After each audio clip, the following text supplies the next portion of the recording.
again to another episode. Yes, we're still here, The Grassy Knoll. And with us today are the brothers Collins.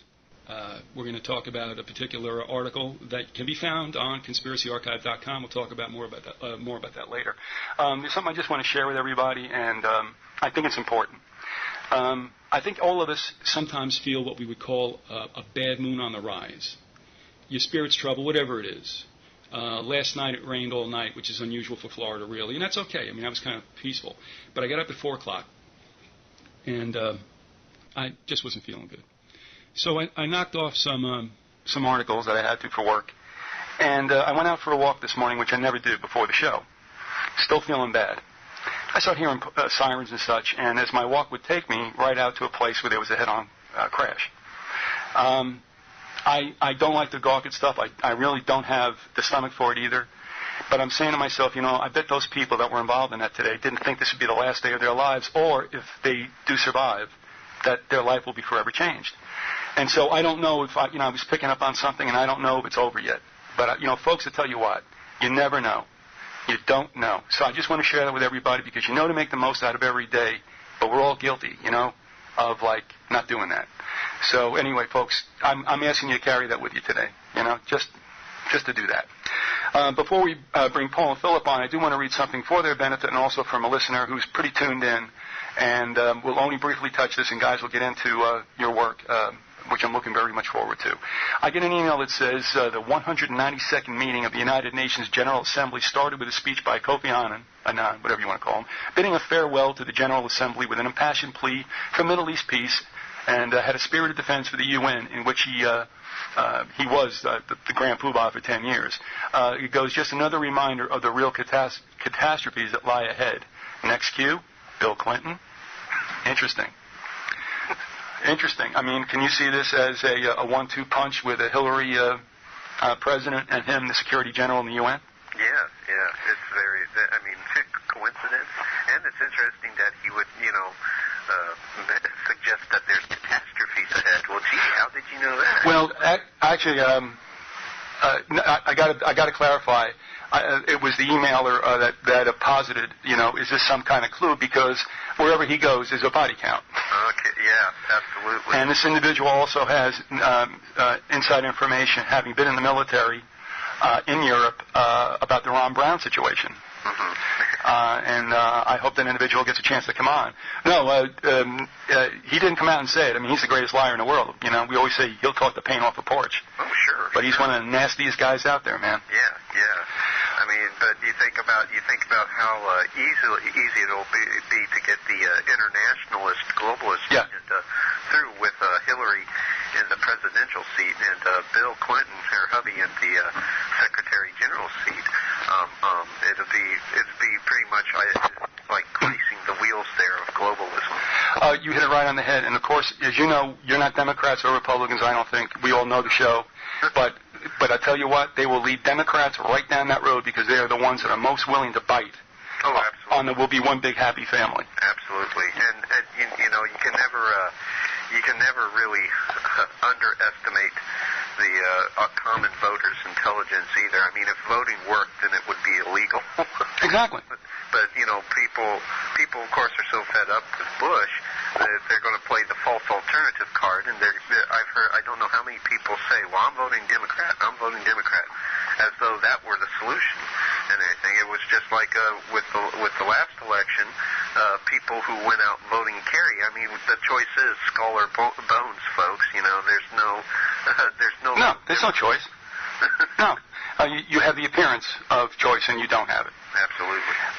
Okay, now we're going to talk about an article whose main title is "Nothing Beyond the Flesh: The Theocracy of Prima Materia." All right, now look. Now, I guess this is one of the subheads, okay? Yeah. And you guys did it again. Nobody I know in the world could get in the title and the subtitle both Latin and German words. So what is this, the anatomy of? It's the anatomy of a Weltanschauungskrieg, and that's basically German for worldview warfare. Believe it or not, that was also part of the Nazi Germany's pretty much their psychological warfare lexicon. It was adopted by OS here in the United States, where they turned the word Weltanschauungskrieg into psychological warfare. But basically, interestingly enough, it just means a war between worldviews, between outlooks on the world. Might we also assume that this is elitist ideologies at battle here? Absolutely. Basically, the two diametrically opposed camps that humanity can be evenly divided into, and this is illustrated perfectly by the philosophical milieu of ancient Greece, is the spiritual and theistic worldview. That is, that there's a spiritual reality, that there's a transcendent reality that's outside the ontological plane of the physical universe, and that there's a God. And then, of course, the anti-spiritual, anti-theistic worldview, which holds that the ontological plane of the physical universe is basically all there is, that it constitutes the sum total of reality itself, and that there is no God. Now, what I basically posit in this thesis is that the anti-theistic, anti-spiritual worldview was intentionally designed so as to create and introduce a new theocratic order to humanity. And this becomes evident when one considers the fact that most ostensibly secular movements, be it communist, Marxist of one variety or another, or fascist, sociologically, all those movements have behaved like religions. And how does one explain this paradox? Well, that's what I tried to do in this article. Basically, astute researchers will identify the Luciferian belief system and the para-elite socio-political utopian heritage and their metaphysical doctrine of materialism. Essentially, the Luciferian religion is veiled in secularism, which constitutes the dominant cultural milieu of the 20th and the 21st century. But the rise of this new religio-political order was facilitated by the promulgation of scientific materialism. And I submit to you and your listeners that the promulgation of scientific materialism was designed to perpetrate a politically, socially, and ideologically expedient metaphysical paradigm. Now, this paradigm, and this is key, this is crucial, this paradigm emptied the traditional Abrahamic faiths of their metaphysical contents and basically transplanted them within the ontological plane of the physical universe. Now, with the heavens eviscerated, the metaphysical contents that were traditionally considered suprasensible, that is, above the senses, outside of the five senses of sight, hearing, touch, taste, smell, all those concepts that were suprasensible and transcended all of a sudden became corporeal. They became physical. For instance, the eschaton, or the end of heaven and hell, was relocated within the temporal spatial cosmos. More significantly, God was transplanted within man himself.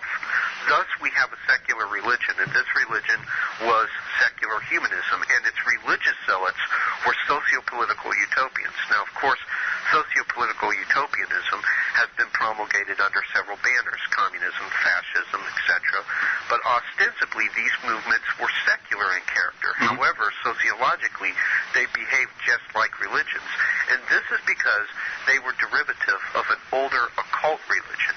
In fact, these secular movements find their origins with occult secret societies, which wished to see their eschatological vision imposed upon the rest of humanity.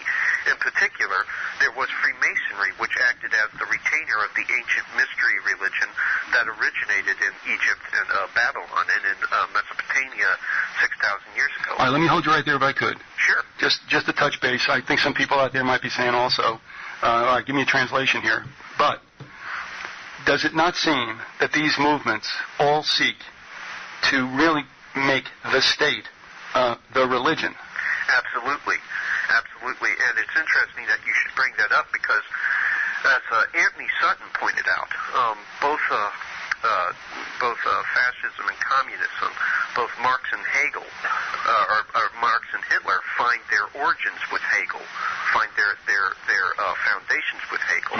And Hegel, of course, when he developed the dialectic. The dialectic initially was a purely spiritual concept. He was basically developing his own, religion that was derivative of these older occult religions of an emergent deity within man. And what Marx did was what the socio-political utopians of his time did, what these basically, you could call them secular Gnostics did, was he, again, emptied this religion, this faith in the emergent deity of man, Hegel's Weltgeist. He emptied it of its metaphysical contents and took that dialectic and transplanted it within the framework of the physical universe. So suddenly the dialectic was no longer the process by which Hegel's so-called world spirit helped man evolve. Now it was basically a strategy of ideological divide and conquer. But absolutely, both communism and fascism, which have their foundations in Hegel, harken back to this tradition, this neo-Gnostic tradition of basically transplanting these concepts here in the physical universe. And your listeners might also be wondering, did this whole Hegelian activism get transplanted here with our own Western elites? And the answer is yes. J.P. Morgan, who I'm sure you know, stranger to in the intrigues that he was involved in, he attended only one major university to speak of in his whole entire life for about 2 to 3 years over in Germany at the University of Göttingen. And at that university, at that time, it was just a hotbed of Hegelian activism. And if you wonder if it rubbed off on him, all you have to do is go and read Tragedy and Hope, which was written by Carroll Quigley. Carroll Quigley, essentially, it was, if you want to, in a nutshell, if you want to describe him best, he was a professor who was basically acting as a kind of archival curator for the power elite. He even admitted as much in his book that he had been privy to the secret documents of the various organizations that had begun with people like Rhodes and the other disciples of Ruskin. Milner. Exactly. But anyways, in that book, Quigley makes it clear that Morgan loved to play both sides against one another, and while being a capitalist, his firm, the Morgan firm, he points out in the book, was busy building up the left here in the United States and building up those who we would consider to be anti-communist. And many of the people at his firm were Skull and Bones. And the Skull and Bones influence at the Morgan firm came through, I believe it was Henry Davison, who was an initiate to the Order of Skull and Bones. And the Skull and Bones basically shares the same idea as Hegelianism, which probably came through them through an Illuminist influence. We believe them to be little more than an Illuminist subsidiary, and the Illuminists believed that in the words of Adam Weishaupt, that the ends justifies the means, and that saying basically captures the same idea as Hegelianism, and all these Skull and Bones individuals at Morgan's firm were instrumental in building up the left wing here in this country, and the left wing of Morgan's dialectic. So we know that Hegelianism rubbed off on J.P. Morgan, and that Hegelian tradition probably is with them to this very day, although Morgan has the old man Morgan, of course, passed on, and the Morgan Bank has since merged with Chase to become Morgan Chase. That Hegelianism is still there, and so we know that the whole idea of Hegelianism is also prevalent amongst the Western elites. At any rate, so you have these movements such as communism and fascism, which find their origins with occult secret societies, in particular Freemasonry. And of course, these ostensibly secular movements still behaved sociologically like religions. But Freemasonry, out of which these movements in part sprung, acted as the retainer for the mystery religion that originated in Mesopotamia 6,000 years ago. And this religion was pantheism. And pantheism holds that God is an impersonal force, and this force was an immanent energy that channeled itself through all things, rocks, trees, clouds, animals, man, and of course the physical cosmos itself. Now this doctrine of immanentism acted as the perfect conceptual segue for atheistic materialism, because it relocated God within the ontological plane of the physical universe.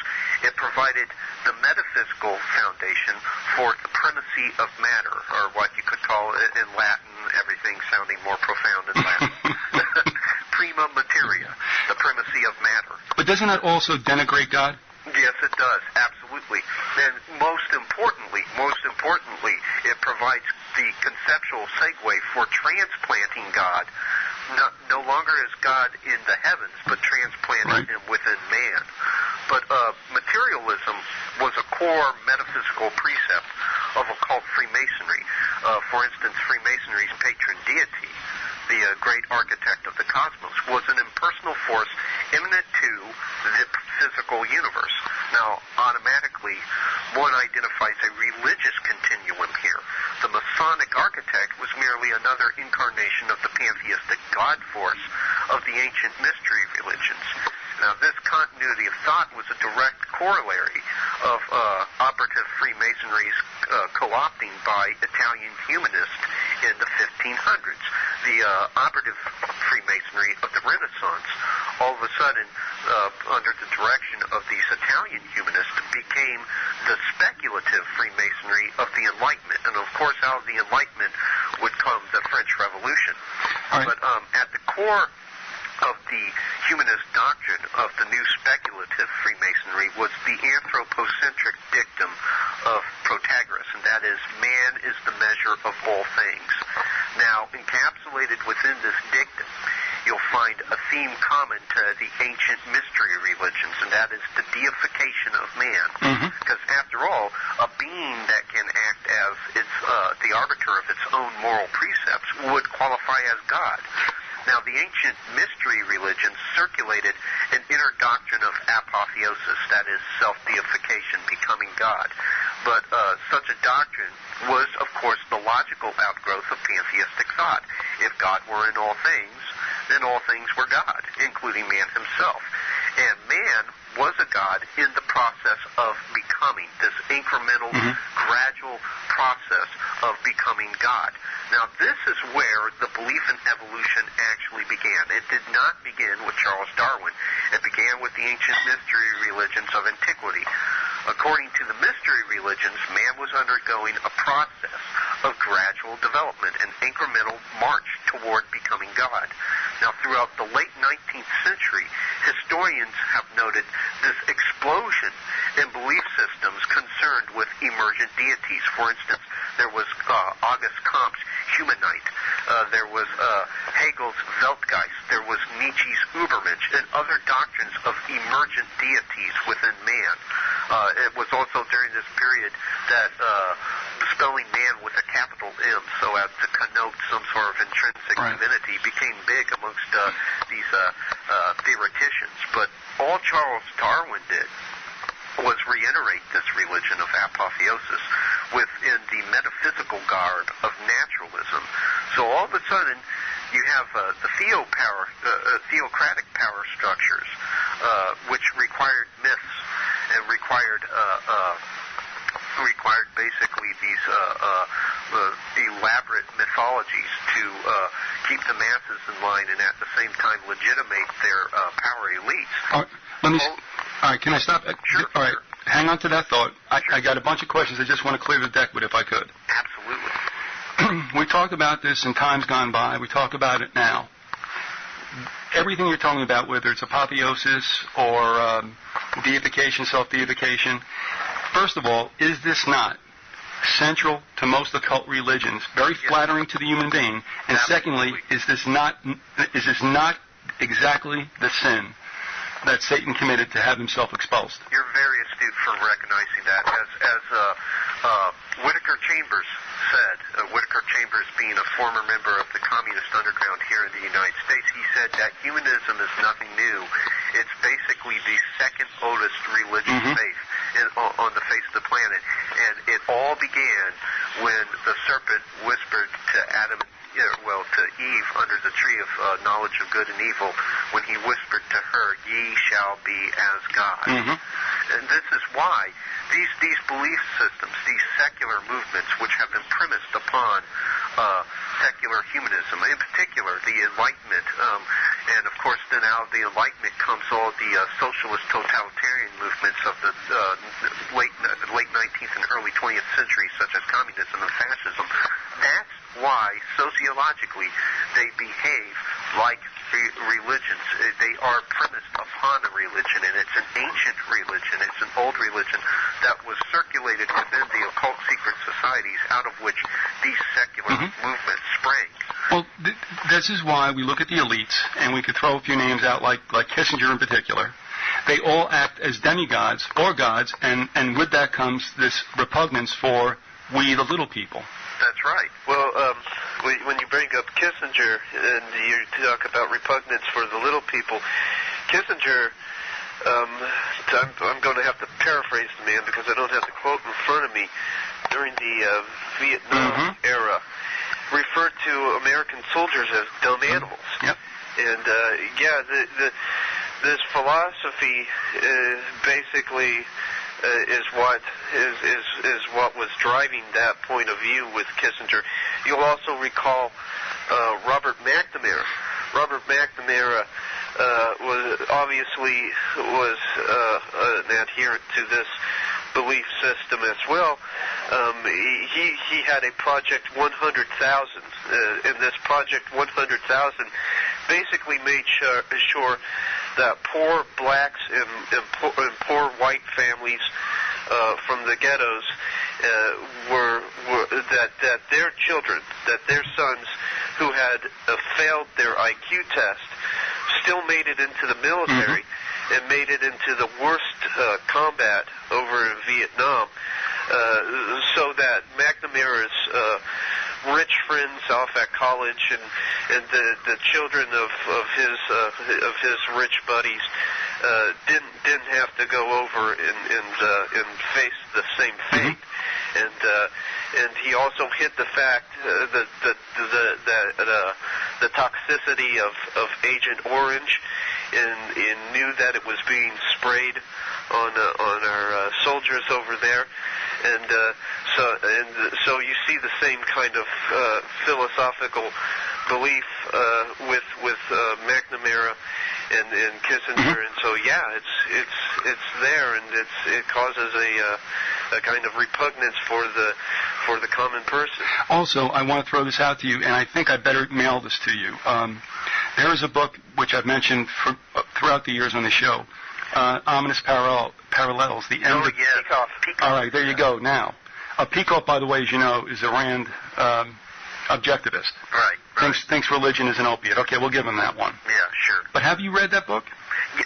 Portions of it, and everything. Interesting also. I mean, he does an excellent job. Job. And he did this in 81. He called it exactly 20 years before.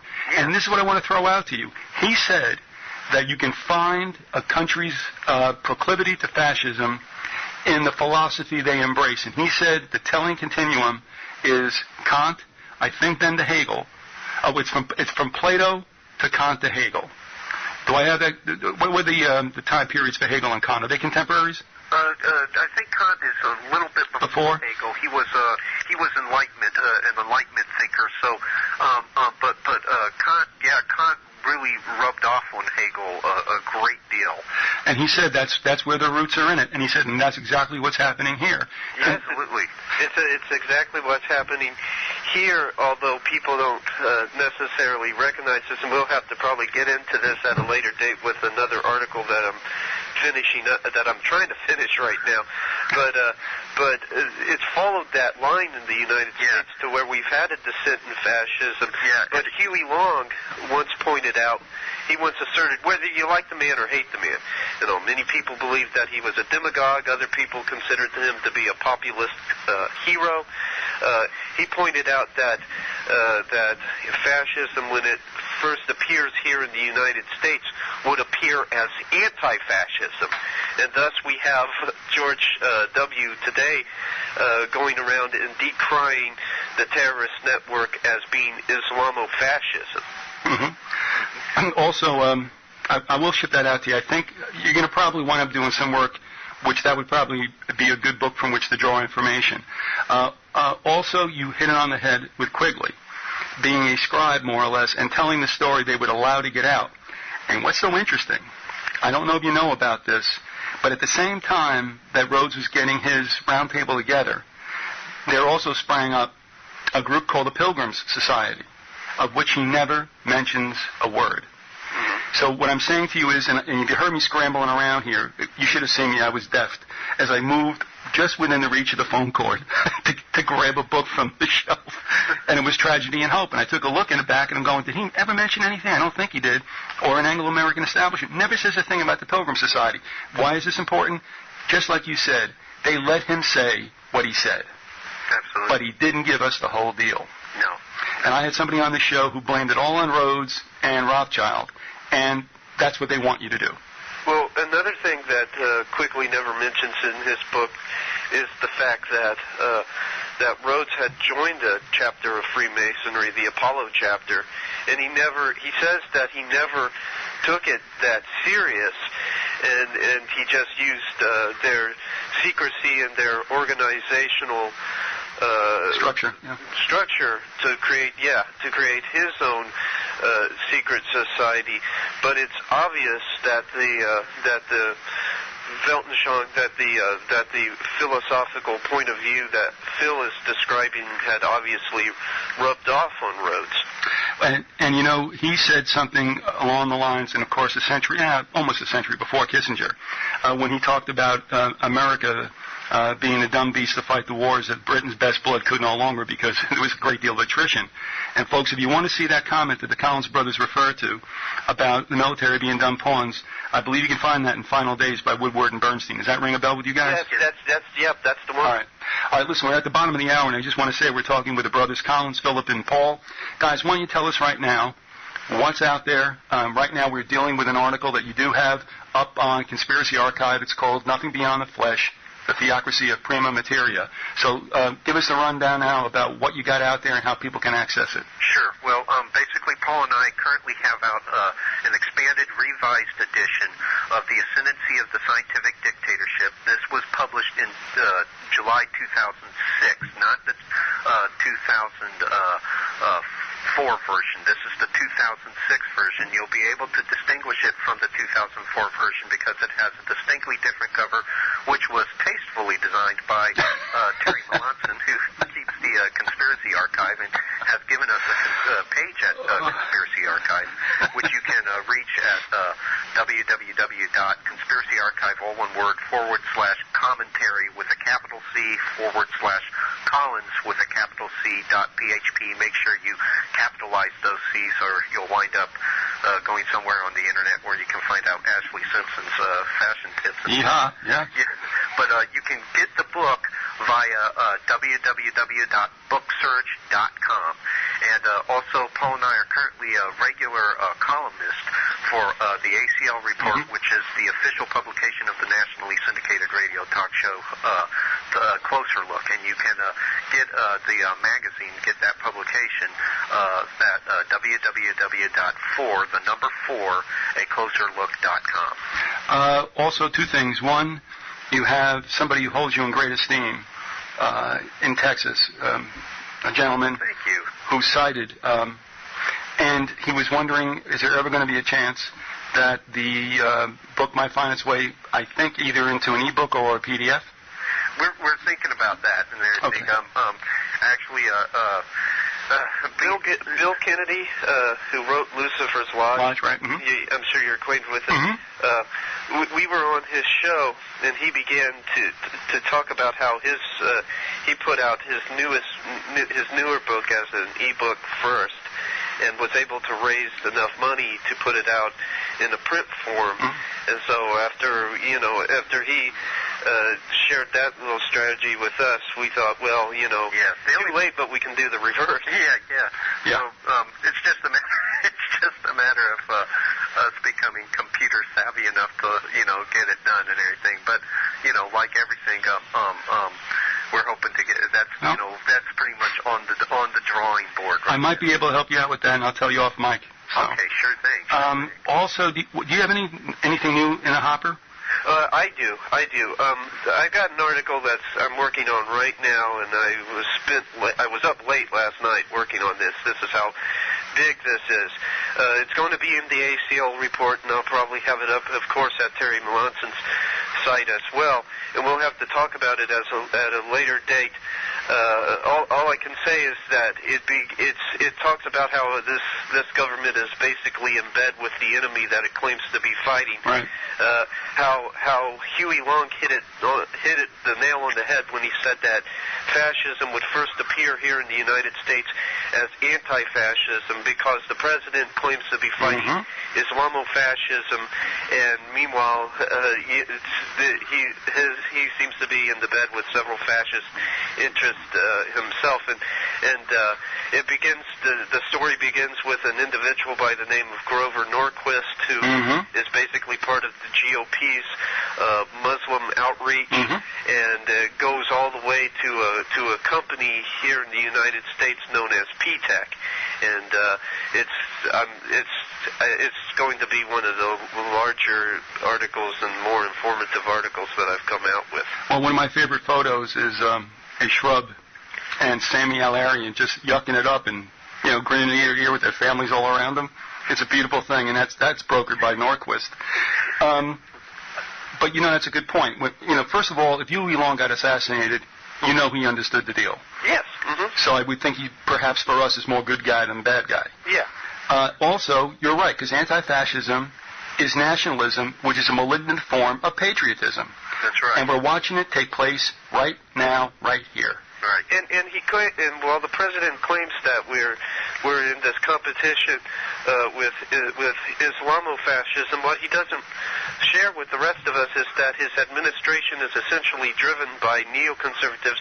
And while neoconservatives, yes, or that old left Trotskyite group, they have fascist additives in their movement thanks to their adherence to Leo Strauss. So you basically have fascist versus fascist there, and in the end, no matter who wins, what comes out on top. Yeah, and you're absolutely right. That's why we laughed the other day. We were saying they're so far right, they're left. And that's the joke of the whole deal. They all meet in the middle. One other thing before, I guess this gets us back into the vein of things. Talking about Darwin. Right. All right.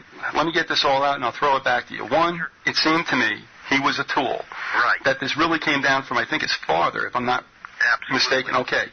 Now, but what happens is these reptiles like Huxley and Galton seize upon it because they see a chance here, and I think it's because if you can apply survival of the fittest from, insensate animals. I'm sorry, we all love them, but, they don't have a soul. Right. If you can take that and lay it on human beings, you have every right then to cull out what you consider inconvenient or handicapped life. Absolutely.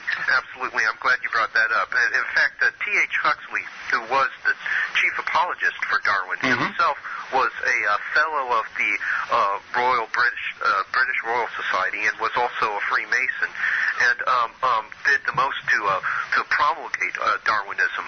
And of course, Galton was Charles Darwin's son, or not son. I'm sorry, nephew, cousin. Okay. But at any rate, another function that Darwinism served, okay, here we have now this shift from theocratic power structures, from power structures that were basically sanctioned by the dominant ecclesiastical authorities.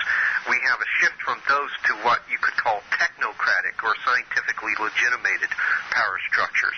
But nonetheless, they remained theocratic. They remained religious. And for a theocracy to thrive, it must have a myth. And in the case of Darwinism acted as the edifying myth for a new scientistic, and I say scientistic, not scientific, that's derivative of the word scientism, which basically holds aloft the primacy of science as the absolute, determining criteria for truth, which is very dangerous. But the new scientistic theocracy was edified by the myth of Darwinism, and Darwinism itself functions as a Gnostic myth because it denies the transcendent origin of being, and it validates the metaphysical claim of self-creation. Somehow, some way, dumb, dead matter willed itself to life, and then all of a sudden became sentient. Well, with that doctrine, that metaphysical doctrine of self-creation, and by the way, metaphysical claims are the providence of religions, not of science. So that tells you where Darwinism is coming from.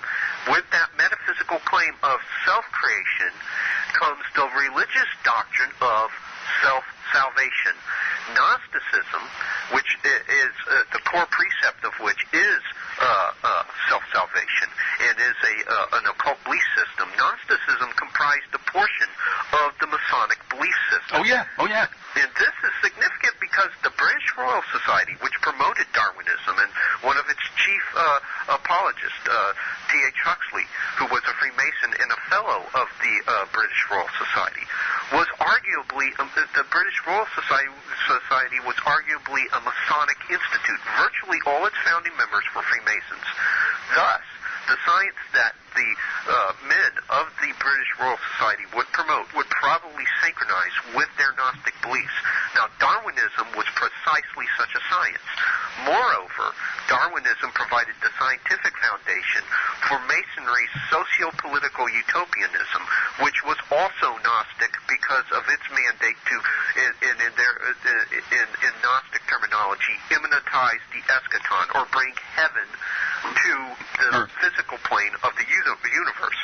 And again, here we have the key crucial point, and that is that the socio-political utopians, which really qualify as secular Gnostics, as neo-Gnostics, new Gnostics, basically following the pantheistic thought of the old ancient mystery religions, basically transplant the traditionally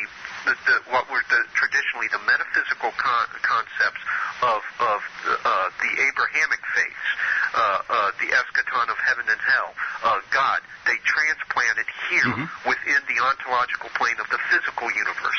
Also, we got one comment, and then I want to go on with this, but and folks, if you want to chime in here, by all means, you know the drill. Vyzygoth@hotmail.com by email.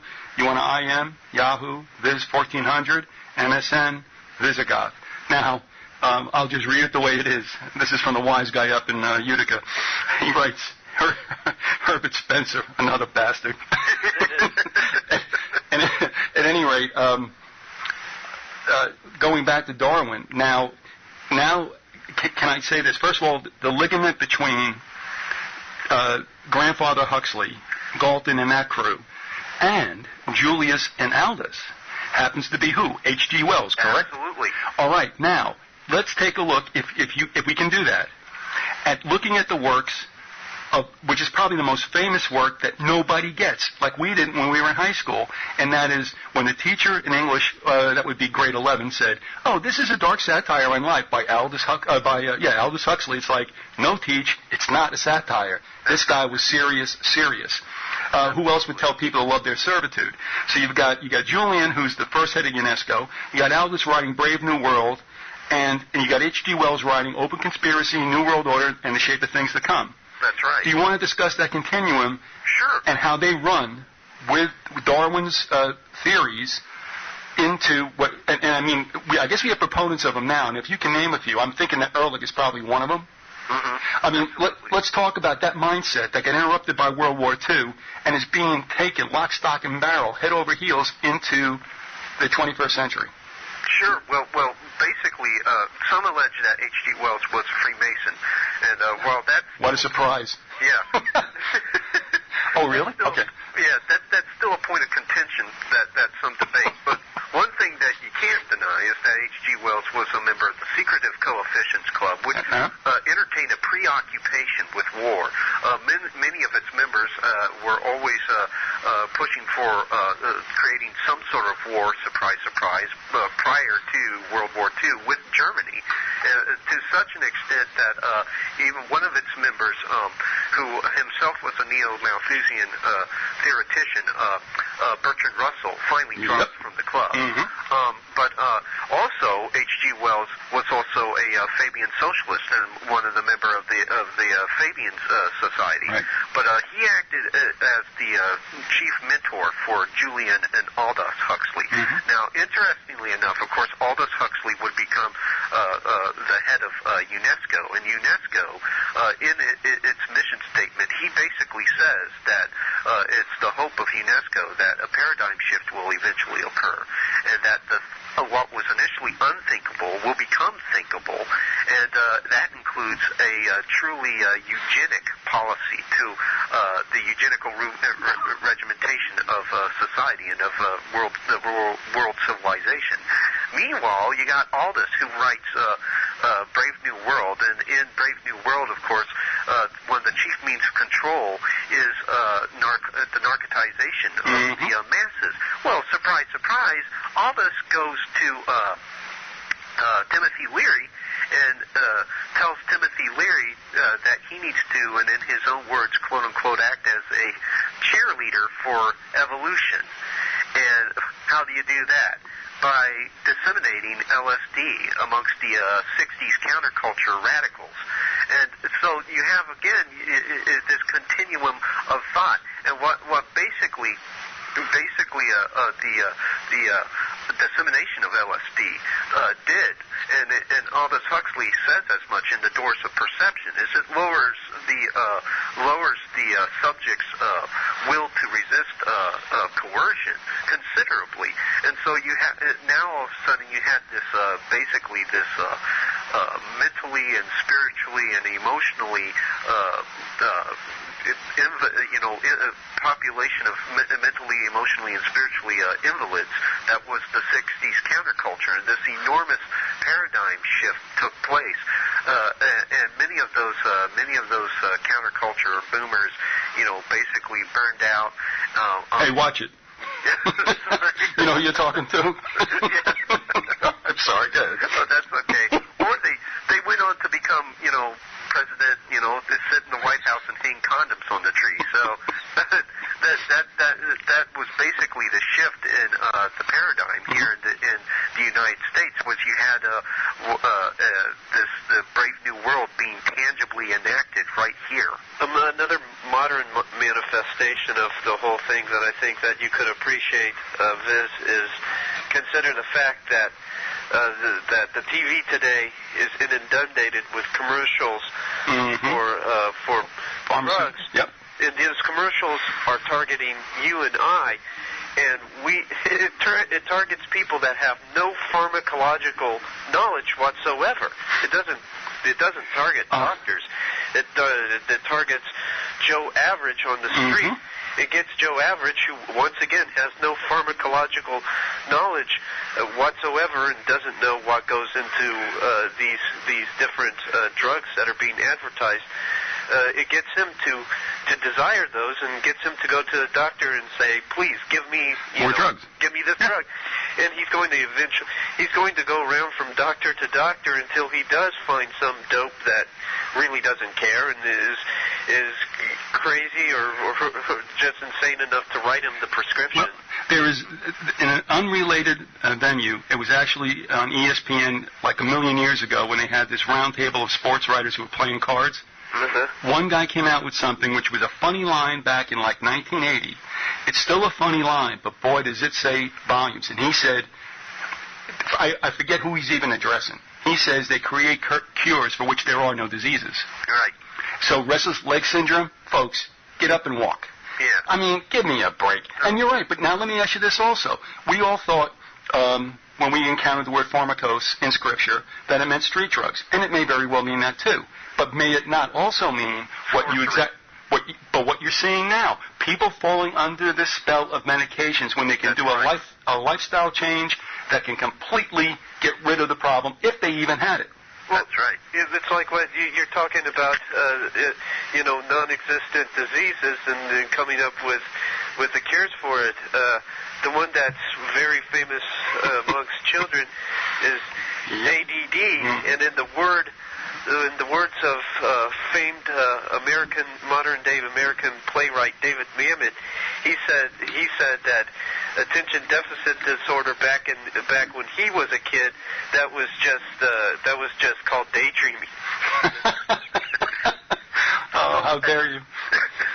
Well, you raise a good case, and I'm just going down a little side road. Because I'm as old as dirt, I took a look back in the 70s, and I had a friend, 8 years older than I, had a daughter, okay, and she was truly ADD, okay? But they finally found a really hip, a homeopathic doctor, get this, 1977, who said, look, forget the drugs, forget Ritalin. You can do it with a diet change, stay away from the artificial, this, that, and the other things. And she was slightly neurologically impaired, but that other stuff ended. Now, he went on to me about the evils of Ritalin. And I'm like, I'm 26, what do I know? Okay. And I stored it in my memory. Now, it disappears for like 10 to 15 years, and what do we have now? Man, they're dishing out Ritalin like it's, Pez candies. Yeah, and the street name for Ritalin is speed. Yeah, you're right, because it has, that's right. But, so, at any rate, you have Darwinism, which acts as this edifying myth for this new theocracy. And this theocracy, which, I call it the theocracy of Prima Materia, it holds aloft matter as the essential central truth, the sum totality of reality. Okay, so basically now they take all the constructs, the traditional constructs and concepts of the Abrahamic faiths, they transplant them here in the physical universe. Okay, now this is very interesting because basically you have these people who have become lovers of the world, so to speak. And to be sure, there's nothing wrong with loving the workmanship of God, and the world qualifies as such. However, these individuals, which adhere to the socio-political utopian and neo-Gnostic tradition, and basically comprise the global elite of today, their veneration for the world qualifies as an idolatrous love. Now, in the book of 1 John, chapter 2, verses 15 to 17, it basically reads, love not the world, neither the things that are in the world, because if any man loves the world, then the love of the Father is not in him. And the world is passing away, and of course, that those who do the will of God are those who will live forever. Now, in this verse, in the original Greek version of 1 John, and I found this interesting because initially I was so like, well, what? You're telling us to hate the world, but yet it says in John 3:16 that God so loved the world. Well, you find out that in the original Greek, the word world was actually a different word. It was from the term cosmos with a K. Now, cosmos means ordered space or ordered arrangement. So it's actually a system. It's a system. It's a societal configuration. It's an ordered space, or, if you will, a new world order. This sort of order is not to be confused with legitimate order. It's a rigid, confining order that's not unlike the sort that was imposed by these socialist totalitarian systems like communism, fascism, during all these systems during the 20th century. And again, these systems transplanted the traditionally religious, metaphysical concepts here within the ontological plane of the physical universe. So, interestingly enough, word establishment, which of course is the term that we use in reference to the elitist network for consolidating power and erecting this new world order. It's derived from the Latin root stabilis, and stabilis means stable or ordered. So what we're talking about here is a system that's attempting to realign, reconfigure the world, God's creation, according to the blueprints of secular humanism, which holds aloft the anthropocentric dictum that man is the measure of all things. Mm-hmm. This is what 1 John, the verses in 1 John, is referring to the hatred of. Is the hatred of this desire to create this order and to create this new regime and basically hold aloft man as its ultimate God. And to understand where this sort of order is taking us, there was an excellent poem called Creed by Steve Turner, and throughout the course of that poem, he just says, that we believe in Marx, we believe in Freud and Darwin, we believe that everything's okay, we believe sodomy's okay, we believe adultery's fun, we believe taboos are taboo, we believe that all this garbage and nonsense is just great. This is what we now hold aloft. But the poem is followed by a postscript entitled Chance, and I'll just read it, and I'll read it verbatim for the edification of the listeners. It says, quote, "If chance be the father of all flesh, disaster is his rainbow in the sky, and when you hear state of emergency, sniper kills 10, troops on rampage, whites go looting, bomb blasts school, it is but the sound of man worshiping his maker," unquote. And indeed, that's precisely what we have now with this theocracy of Prima Materia.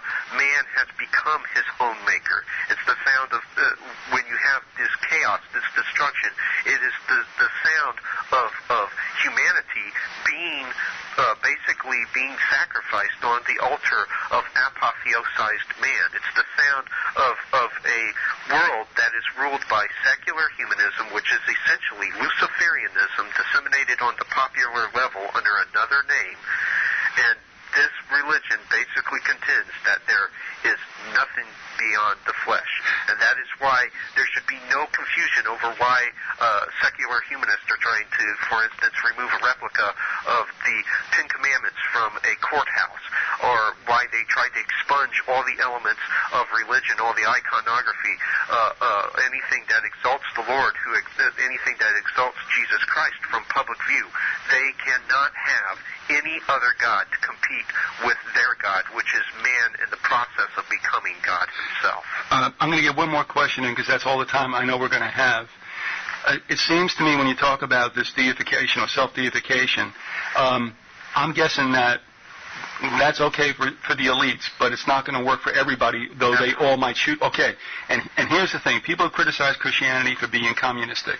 I don't believe so, because the individual is always held as precious. Right, exactly. But where we're going is this communitarianism, this collectivism, where not every life is precious. Some lives are dispensable, and like what Wells wrote in The Time Machine, are we going to see this oligarchy, although very large perhaps, of elites, and everybody else is the Morlocks to do the wet work? That's right. You're going to have a class of Eloi and a class of Morlocks. And that's the beauty of evolution. That's the beauty of how it was used as the vehicle for this religion. Because as anybody can tell you, in the words of Ernest Haeckel, himself an evolutionist, and the person responsible for indoctrinating Adolf Hitler into social Darwinism, he said that evolution is, in its strictest sense, aristocratic. Mm-hmm. And that is because hierarchically, some people are going to develop, some people are going to evolve into something more before others will. And so the rest of them have to be cast off to the wayside. And that's why the elite belief system is this just hideous amalgam of both anthropocentrism, that is a man-centered religion, where man is held aloft as God, but at the same time, racial self-loathing, where we despise our own humanity, and in the a Nietzschean context, attempt to overcome our own humanity and become something else, become the Ubermensch, become superhumanity, become God. All right, guys, I tell you, we're running down on time. One more time, again, let us know what's out there and how they can get there. Sure. Well, the new book, actually it's the expanded revised edition of The Ascendancy of the Scientific Dictatorship, is available at www.booksearch.com. Our web page is www.conspiracyarchive, all one word, /commentary with a capital C, /Collins with a capital C, .php. And, of course, we're regular columnists for the ACL Report, which is the official magazine of A Closer Look, and you can get that at www.acloserlook.com. All right, now we agree we'll get together again on October 11th. Absolutely. All right, good deal, and I'm going to give you a ring in about 5 minutes if I can to talk about things that we need to talk off. Sure thing. All right, guys, thanks very much. Hey, thank you. All right, bye-bye now. You can never really underestimate the common voter's intelligence either. I mean, if voting worked, then it would be illegal. Exactly. But people, of course, are so fed up with Bush that they're going to play the false alternative card. And I don't know how many people say, well, I'm voting Democrat, as though that were the solution and anything. It was just like with the last election, people who went out voting Kerry. I mean, the choice is skull or bones, folks. You know, there's no choice. No. You have the appearance of choice, and you don't have it. Absolutely. Okay, now we're going to talk about an article whose main title is Nothing Beyond the Flesh, the Theocracy of Prima Materia. All right, now look. Now, I guess this is one of the subheads, okay? Yeah. And you guys did it again. Nobody I know in the world could get in the title and the subtitle both Latin and German words. So what is this, the anatomy of? It's the anatomy of a Weltanschauungskrieg, and that's basically German for worldview warfare. Believe it or not, that was also part of the Nazi Germany's pretty much their psychological warfare lexicon. It was adopted by the OS here in the United States, where they turned the word Weltanschauungskrieg into psychological warfare. But basically, interestingly enough, it just means a war between worldviews, between outlooks on the world. Might we also assume that this is elitist ideologies at battle here? Absolutely. Secularism, which constitutes the dominant cultural milieu of the 20th and the 21st century. But the rise of this new religio-political order was facilitated by the promulgation of scientific materialism. And I submit to you and your listeners that the promulgation of scientific materialism was designed to perpetrate a politically, socially, and ideologically expedient metaphysical paradigm. Now, this paradigm, and this is key, this is crucial, this paradigm emptied the traditional Abrahamic faiths of their metaphysical contents and basically transplanted them within the ontological plane of the physical universe. Now, with the heavens eviscerated, the metaphysical contents that were traditionally considered suprasensible, that is, above the senses, outside of the five senses of sight, hearing, touch, taste, smell, all those concepts that were suprasensible and transcended all of a sudden became corporeal.